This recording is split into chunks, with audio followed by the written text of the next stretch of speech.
ठीक है, इस साल की सबसे ज्यादा बात की जाने वाली डिप्लोमेटिक मीटिंग्स में से एक के बारे में बात करते हैं। डोनाल्ड ट्रंप और व्लादिमीर पुतिन के बीच अलास्का समिट। अब अगर आप न्यूज फॉलो कर रहे हैं तो आप जानते हैं कि दुनिया की आंखें यूक्रेन में चल रहे कॉन्फ्लिक्ट पर टिकी हुई है। एक ऐसी वॉर जो सालों से चल रही है और जिससे बहुत ज्यादा सफरिंग हुई है।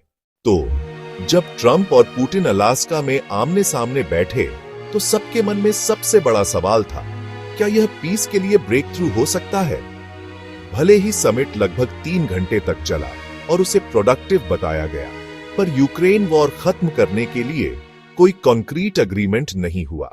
फिर भी इंडिया सहित कई गवर्नमेंट्स करीब से देख रही हैं और इस पर रिएक्ट कर रही हैं कि इसका फ्यूचर के लिए क्या मतलब हो सकता है।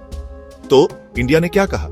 इंडिया के मिनिस्ट्री ऑफ एक्सटर्नल अफेयर्स ने समिट का वेलकम करते हुए एक ऑफिशियल स्टेटमेंट जारी किया। उन्होंने ट्रंप और पुतिन दोनों को उनके लीडरशिप के लिए प्रेज किया और सबसे जरूरी बात, डिप्लोमेसी और डायलॉग की जरूरत पर जोर दिया। स्टेटमेंट में लिटरली कहा गया था, इंडिया अलास्का समिट में हुई प्रोग्रेस की सराहना करता है। आगे बढ़ने का एकमात्र तरीका टॉक्स और डिप्लोमेसी है। दुनिया यूक्रेन में कॉन्फ्लिक्ट का जल्दी अंत देखना चाहती है।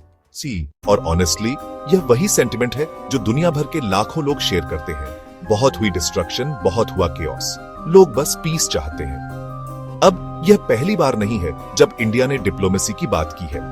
पूरे यूक्रेन कॉन्फ्लिक्ट के दौरान इंडिया ने लगातार यह मेंटेन किया है कि वायलेंस नहीं, डायलॉग ही आंसर है। यह टेबल पर बैठने, सुनने और निगोशिएट करने के बारे में है, भले ही इसमें समय लगे।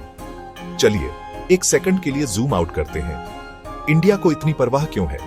सबसे पहले इंडिया के रशिया और वेस्ट दोनों के साथ स्ट्रॉन्ग टाइज हैं। यह ट्रेड करता है, कोलैबोरेट करता है और अपनी ग्रोथ और सिक्योरिटी के लिए रीजन में स्टेबिलिटी पर डिपेंड करता है। प्लस ग्लोबल साउथ से एक मेजर वॉइस के रूप में इंडिया की पोजीशन अक्सर वह रिप्रेजेंट करती है जिसकी कई अन्य कंट्रीज चुपचाप उम्मीद कर रही हैं। कॉन्फ्रंटेशन के बजाय कॉन्वर्सेशन के जरिए पीस। पर यहां बात सीरियस हो जाती है। अलास्का समिट बिना किसी बड़े पीस डील के खत्म हो गया। ट्रंप ने टॉक्स को प्रोडक्टिव बताया और पुतिन आगे डायलॉग के लिए ओपन लगे, पर वॉर जारी है। और फिर भी ये छोटे कदम, सिर्फ 2 वर्ल्ड लीडर्स के बात करने का एक्ट, कभी कभी आगे चलकर बड़े बदलावों के लिए स्टेज सेट कर सकते हैं।